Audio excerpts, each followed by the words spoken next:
Coucou tout le monde, je vous retrouve aujourd'hui pour la suite du tour d'horizon des arcanes mineurs. Donc nous allons voir ensemble quelques notions et quelques illustrations pour l'arcane mineur numéro 5. Alors on commence comme d'habitude avec le tarot de Marseille. Donc je vous propose de voir le tarot noir. Et pour les arcanes majeurs, j'ai mis deux illustrations du tarot de Kevin Meunier. Voilà, donc le 5 dans le tarot de Marseille, c'est l'apparition d'un nouvel idéal.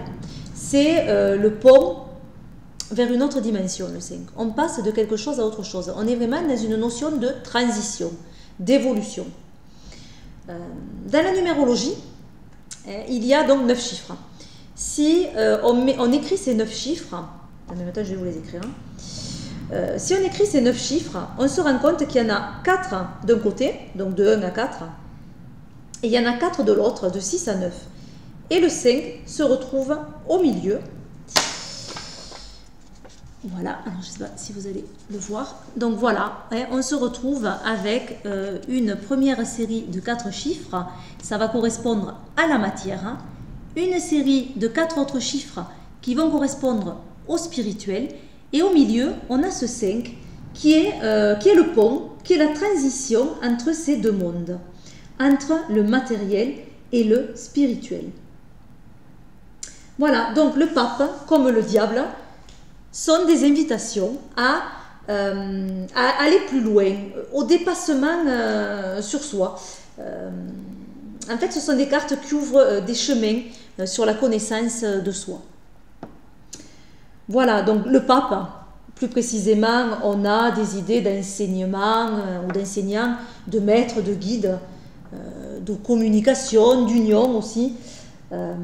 Donc lui, il va faire le lien entre les deux mondes, le matériel et le spirituel, mais sans abandonner le monde terrestre. Le pape, on est sur la série 5, sur la première série, on est encore quelque chose de terrestre. On n'est pas encore passé, on n'a pas encore évolué vers le spirituel. Par contre, le 15 a évolué vers le côté plus spirituel. Lui, il parle de tentation, notre diable, de richesse, de passion, de créativité. Et lui, c'est un pont pour aller vers notre inconscient profond. Voilà. Donc lui, on revient finalement vers la matière, vers les profondeurs.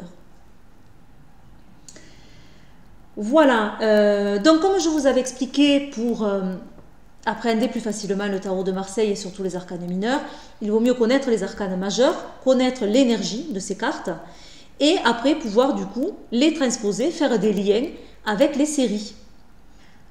Voilà, donc après la stabilité du 4, chiffre qu'on a vu la dernière fois, qui parlait vraiment de stabilité, on s'ouvre sur un autre point de vue, sur une évolution, sur quelque chose de nouveau, sur une transition. Voilà ce 5, ce qui va nous amener un idéal quelque part. On est à la recherche de cet idéal. Alors, par exemple, avec le 5 de bâton, qui est, alors comme je suis à l'envers de vous, j'ai toujours du mal. Voilà, il est là ce 5 de bâton. On voit comme dans les bâtons, souvent, l'énergie qui part vers l'extérieur. Donc là, ça n'y coupe pas, c'est pareil. Et on a au centre ce rouge, ce triangle, non c'est pas un triangle, ce losange rouge qui est très actif, qui est le feu. Donc on voit bien cette activité intérieure qui part vers l'extérieur dans les bâtons. Donc là, dans le 5 de bâton, on va avoir une apparition d'un désir, d'une tentation, en tout cas une énergie qui va au-delà de ce qu'on a pu connaître. C'est une évolution d'un projet, par exemple. Ça peut être aussi l'évolution de sa vie sexuelle. En tout cas, c'est une bonne évolution. C'est une évolution qui est bénie. N'oublions pas qu'il y a le pape. Alors, si on le voit de façon plus négative, on va parler de conflit. De conflit entre sa sexualité et sa spiritualité. Par exemple, vu que c'est un pont, on a obligatoirement deux notions. Si on le voit négatif, on va les mettre en conflit, ces deux notions. Et on n'est plus dans une évolution du coup. Si on n'est plus dans une évolution, on est dans quelque chose qui va stagner. Donc par exemple, ça peut parler également de créativité qui ne s'exprime pas ou qui s'exprime mal. de désirs qui sont non assumés, qu'on n'arrive pas à s'ouvrir parce qu'on ne les assume pas. Voilà, on se refuse aux tentations parce que on n'assume pas de les vivre. Voilà un peu avec toutes ces notions donc des bâtons ce que ce 5 pourrait vouloir dire. Hein. Le 5 d'épée juste à côté, où dans les épées on a vu qu'on est un petit peu l'inverse du bâton. Alors ce sont les deux séries yang qui sont face à face, mais dans les épées on a quelque chose de plus intérieur toujours dans la famille des épées. Ce sont les pensées, ce sont les idées donc qui sont vraiment à l'intérieur de nous. Mais par contre, dans ce 5 d'épée, on a, vous voyez, ce losange aussi rouge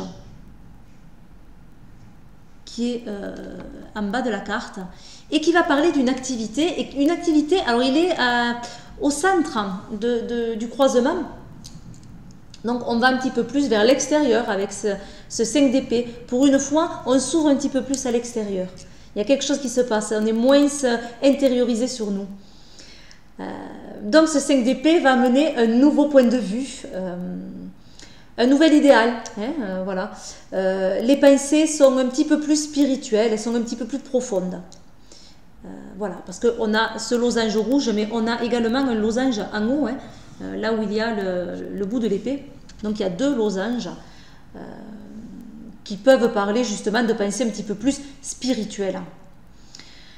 Voilà, donc on se spécialise avec ce 5 d'épée, on se tourne vers de nouvelles façons de voir le monde, des nouvelles façons de voir les choses.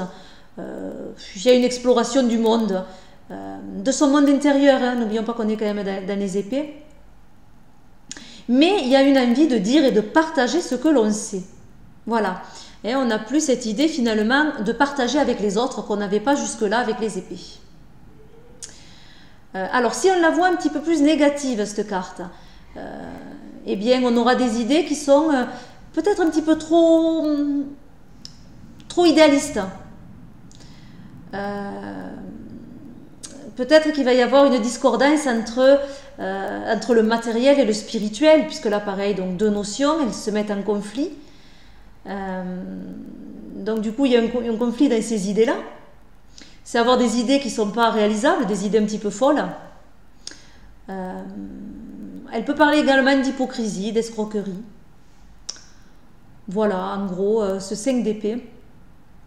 Oui, et puis c'est des idées peut-être aussi un petit peu trop rationnelles, un petit peu trop butées. Voilà. Alors, si on passe aux deux séries yin, donc celles qui sont dessous, donc d'abord le 5 de coupe. Alors, on voit qu'il y a une coupe au centre qui est ornée de fleurs. Ça marque vraiment l'émergence de nouveaux sentiments. Alors attention parce que ces nouveaux sentiments peuvent aller jusqu'au fanatisme dans cette carte. Mais pour l'instant, on n'est pas obligé de le voir négativement. C'est vraiment l'émergence de nouveaux sentiments. On passe à une relation qui évolue. Donc c'est l'ouverture du cœur. Alors ça peut parler de mariage également. Vous voyez qu'en plus, cette coupe, je ne sais jamais le côté, là, cette coupe est entourée d'un cœur. Ça peut former un cœur, ces branches. Voilà, donc il y a vraiment une notion d'amour, de mariage, de tentation également, de tentation amoureuse. Positivement, de toute façon, ces émotions, elles sont saines, elles sont bénies. Et on s'ouvre à la spiritualité. Voilà. Alors, le risque, évidemment, c'est de trop idéaliser l'autre. On est un petit peu, justement, dans la recherche d'un idéal trop élevé. Elle peut parler de sentiments d'insécurité ou de manque de liberté, parce que, je vous disais, on voit un cœur comme ça, mais on voit également que cela vienne fermer ce cœur. Donc, finalement, on a l'impression que tout est fermé, là. Et que cette coupe, ben, elle est enfermée. Donc cette carte, elle peut parler également d'étouffement, de manquer de liberté. D'amour aussi qui est trop matérialiste. Voilà, ou un amour vraiment trop enfermé, qui étouffe l'autre. Voilà au niveau du 5 de coupe. Si on passe au 5 de denier, Alors, le 5 de denier, on voit que il y a ce 4 de denier, hein, on part du 4, qui était comme ça d'ailleurs dans la carte juste avant, où on avait ces 4 deniers sur chaque angle. Donc là, on voit dans cette carte qu'au milieu de la stabilité, hein, puisque le 4 a parlé de stabilité, donc au cœur de cette stabilité s'ouvre un nouvel intérêt, une possibilité nouvelle, hein, qui est ici et qui est bien entourée. Voilà, il y a une possibilité nouvelle. Alors ça peut être quoi? Ça peut être une nouvelle possibilité d'enrichissement, par exemple, de nouvelles aspirations, un nouveau médicament qui va nous amener la guérison, etc. On a quand même quelque chose de nouveau qui nous fait passer d'une étape à une autre, une bonne transition, en tout cas quelque chose qui ouvre, qui nous permet d'évoluer. De la stabilité, on passe à quelque chose de nouveau. Si on le voit au niveau négatif, on peut parler de revers de fortune. On peut parler d'addiction également au niveau santé. On voit ce denier qui est enfermé, aussi comme la coupe. Donc on est enfermé dans ces addictions. Voilà, ça peut parler aussi de se faire escroquer au niveau financier ou au niveau de nos biens matériels. Voilà, ou d'un risque aussi d'investir son argent dans des choses pas fiables, dans des chimères. Hein. Voilà, et de perdre donc du coup de l'argent. Voilà en résumé. Hein. Donc si on fait une petite récap sur ce 5, le 5 représente donc la tentation, représente l'aspiration à quelque chose de nouveau, l'évolution, c'est vraiment le pont, le passage vers un nouveau monde, mais en gardant quand même une part de son activité basée dans l'ancien monde. C'est-à-dire que c'est réellement un pont, c'est-à-dire qu'on prend ce qu'on a au niveau de son ancien monde et on va vers une évolution en le gardant. Ce n'est pas quelque chose qu'on se débarrasse pour passer à autre chose, au contraire, on évolue. On est vraiment dans une notion d'évolution. Alors le danger du 5, évidemment, c'est le mensonge, c'est la trahison, c'est l'escroquerie, on l'a vu tout ça, c'est parler et ne pas pratiquer. Hein, ça c'est un petit peu aussi dans le sens négatif de la carte du pape, où le pape a de beaux discours, le pape il sait ce qu'il faut faire, mais par contre il ne fait pas. Ce ne sont que des discours. Voilà, donc attention de ne pas parler et de ne pas que parler sans agir. Et c'est pour ça, j'ai envie de dire qu'on va avoir besoin du 6, qui va venir après donc. Parce que le 6 va rendre réel son idéal, finalement. Dans le 5, on est vraiment dans l'idéal, l'idéalisation. On évolue, on est passé dans quelque chose, dans cet idéal de vie qu'on a, mais on a besoin du 6 pour se confronter à la réalité, mettre cet idéal dans sa réalité. Un exemple tout simple, un professeur par exemple de langue qui a appris pendant des années donc à enseigner sa langue et qui va pour la première fois partir dans ce pays pour aller rencontrer la population, la culture et parler la langue dans ce pays originaire. Et bien voilà, il passe du 5 où il a enseigné dans son collège toute sa vie cette langue, ou pendant 20 ans cette langue, et il va passer à l'arcane 6 en allant, en mettant les pieds dans ce pays. Et en touchant du doigt, du coup, tout ce qu'il a fait apprendre. Mais c'est un petit peu pareil. On a un idéal, on va le mettre, on va voir si cet idéal fonctionne avec la réalité. Voilà, avec le 6. Donc ça, on le verra prochainement. Qu'est-ce que j'ai à vous dire d'autre? Je ne sais pas. Je pense que j'ai fait à peu près le tour sur les informations que j'avais envie de vous donner sur ce 5 dans le tarot de Marseille. On va voir maintenant que dans le Rider, mais c'est différent. Oui, c'est bien différent. Alors, déjà, un petit mot sur la numérologie. Alors, dans l'ésotérisme du début du XXe siècle, les numérologues ont attribué au chiffre 5 une action plus funeste, avec une notion de lutte. Donc, dans le tarot, en fait, les arcanes majeurs du degré 5, donc le pape et le diable, se font face. Et les ésotéristes en ont vu dans ces deux cartes, hein, ces deux cartes qui sont à la fois si différentes et si similaires, ils en ont vu un conflit. Ils ont vu une notion de malédiction. Bon, c'était souvent des personnes qui sont en conflit avec l'Église catholique, ces ésotéristes, et qui ont vu ces cartes d'un aspect assez négatif du coup, ou la lutte entre le bien et le mal également.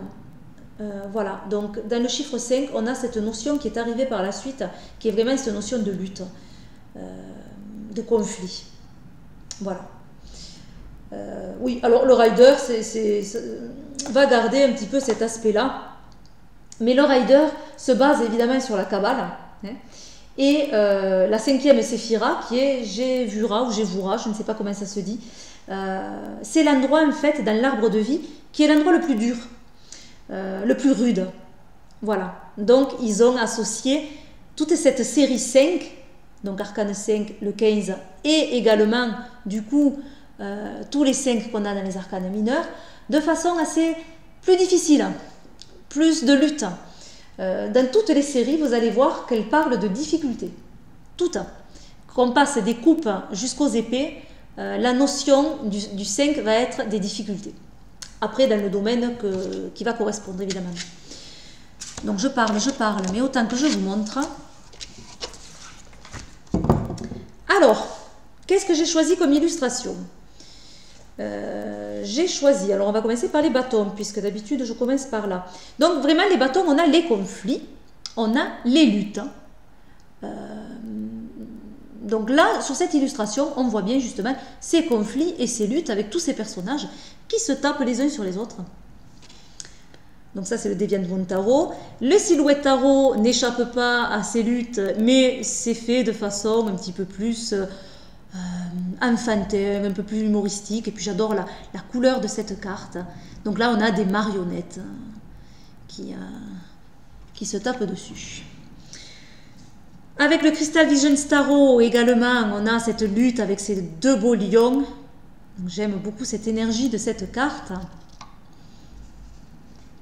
Anaka Tarot, là on a une autre notion qui est aussi démontrée par le 5, qui est la compétition, puisqu'on a une notion de lutte, mais également de lutte intérieure. Et là, on est plus dans de la compétition. Donc, c'est plus une lutte saine qui permet d'évoluer. Donc, le Anaka Tarot le voit plus sur cette version-là. Son 5. Dans le tarot de l'héritage divin de Ciro Marchetti, on a également cette lutte, mais là, pareil, on est plus dans une lutte intérieure, puisqu'on voit, je ne sais pas si vous voyez bien dans l'illustration, c'est un arbre au départ, et ces personnages sont comme s'ils étaient des branches de cet arbre qui rentraient en conflit. Donc on a plus un conflit intérieur. Voilà. Avec le tarot des vampires de Ian Daniels, on a également une lutte, c'est pas un conflit, là, c'est plus une lutte intérieure. On a ce personnage féminin qui arrive à faire front face à cette panthère qui est prête à attaquer et qui arrive à maîtriser et à combattre finalement sa panthère, enfin cette panthère. Voilà, donc j'aime bien également cette illustration, mais déjà j'aime bien les panthères, donc voilà. Voilà un petit peu pour les 5 de bâton, je crois qu'on a fait à peu près le tour. On va passer aux épées. Donc les épées, j'en ai choisi beaucoup moins parce qu'elles restent assez classiques après d'une illustration à l'autre, je trouve. Donc pour les épées, la série des épées, on a plus une notion de défaite. Hein. Une notion également d'humiliation, de sournoiserie, de honte. Alors, sur cette illustration, tout dépend de quel côté on se place. Si on se place du côté du personnage féminin, on est plus effectivement dans de la sournoiserie, on s'est fait avoir, hein, donc il y a cette notion d'escroquerie également. voilà, donc on se retrouve quand même avec 2 épées plantées dans le dos par quelqu'un d'autre. Voilà. Si on se place du côté du personnage masculin, là, on est plus sur un questionnement, est-ce que ma victoire vaut le coup finalement? Voilà. Est-ce que est-ce que je récolte les fruits de ma victoire? Est-ce qu'elle est belle cette victoire? Ou est-ce que finalement j'ai dû écraser d'autres personnes ou faire mal involontairement à d'autres personnes pour arriver à ces fins-là? Voilà. Là, on a vraiment la notion de sournoiserie. Je la trouve marrante, cette illustration, avec ce personnage qui tire la langue en ayant pris 3 épées. Hein. Voilà. Et on a... Alors ça, c'était le Deviant Moon, hein, Crystal Vision Starro. Et là, j'ai pris le Spellcaster Starro. J'aime bien cette illustration, puis j'aime bien l'ambiance. Puis les loups à l'arrière-plan, voilà, j'aime beaucoup les loups, donc c'est voilà, une illustration que j'aime bien. Voilà en gros sur les épées. J'étais raisonnable, je trouve, dans les épées, franchement. Donc on passe aux coupes. Les coupes, là aussi j'étais raisonnable. Donc les coupes, elles parlent de chagrin, elles parlent de tristesse, de sentiment de perte. Ça peut parler de deuil également. Donc on voit ce personnage qui est triste, qui a 2 ou 3 coupes. 3 coupes. 3 coupes qui sont renversées dans l'eau. Mais elle ne voit pas les 2 coupes qui sont près d'elle, qui sont dans les airs. Elle est incapable à ce moment-là de les voir et elle ne voit que sa tristesse et que son chagrin en regardant ces 3 coupes qui sont tombées. Voilà. On a la même idée avec le Hanaka Tarot, où ce personnage est réellement en larmes. Il est très triste, il est tourné vers les coupes qui sont tombées. D'ailleurs, il pleut sur lui. Alors vraiment, là, on va dire, c'est très très noir, le ciel est très noir. Alors que de ce côté-là, on a de la lumière, on a le soleil et justement, on a 2 coupes qui sont côté lumière, côté soleil, mais il est incapable de le voir. Il a des idées tellement noires qu'il reste immergé par sa souffrance, par son chagrin. Et on a le Line Strider Tarot. On a également le même type de message. Mais là, j'aime bien les chouettes, donc j'aime bien celle-ci, qui est toute triste parce qu'il y a 3 œufs de cassés. Mais elle ne voit pas qu'il y a encore 2 œufs qui sont intacts et dont il va falloir qu'elle s'occupe. Voilà, elle n'est tournée que par cette tristesse d'avoir perdu ces 3 œufs-là. Voilà pour mes épées. Maintenant, nous passons aux pentacles. Alors, dans les pentacles, qu'est-ce qu'on a? On a des difficultés matérielles, évidemment. On est plus dans une période de crise et de rejet et d'exclusion. Alors là, on a bien l'exclusion dans le Spellcaster Tarot, avec ce chien qui fait partir ces 2 personnages qui ont l'air assez démunis, ces personnages. Voilà, on a une notion voilà, d'être démuni, d'être exclu. Alors là, c'est carrément un personnage qui fait la manche pour le tarot de l'héritage divin. Crystal Vision Tarot, on a une mère et son enfant, on suppose, qui sont dans la neige, donc dans le froid, qui ont l'air seuls, qui ont l'air démunis. Voilà, il y a une notion de misère. Mais on voit quand même le soleil qui apparaît derrière l'arbre. Voilà, donc tout n'est pas si noir que ça. Mais elles ne sont pas en mesure, là non plus, de voir la solution. Pour le Hésicos Tarot, j'adore l'illustration, toute mignonne. Mais on a ces 2 personnages qui s'en vont contre le vent. On a vraiment cette difficulté et cette exclusion, encore une fois. Le steampunk, même notion, on a un personnage féminin avec un enfant qui tient par la main un enfant et on a quand même à l'arrière-plan une église. On a ce qui fait penser à une église. Donc finalement, là aussi, il y a une notion qui est assez positive, mais que le personnage ne voit pas. pour l'instant, ils ne voient pas d'aide, alors que finalement, il y a une aide juste derrière eux. Voilà, là, c'est le Silhouette Tarot. Donc là aussi, on est dans le froid, on est dans la neige. Et j'aime bien aussi, dans le Time Choice Tarot, j'aime bien l'illustration. On a ce personnage cassé un peu. Voilà, donc démuni. Hein, on voit bien l'aspect démuni et de difficulté. Voilà pour mes 5 de Pentacle. Je crois que je vous ai parlé à peu près de tout ce que je voulais vous dire en tout cas. J'ai certainement oublié un tas de choses. Mais c'est pas grave, hein, c'est comme ça. Je vous fais plein d'énormes bisous et puis je vous retrouve bientôt pour les 6. Et puis de toute façon, à bientôt pour d'autres vidéos. Bye bye.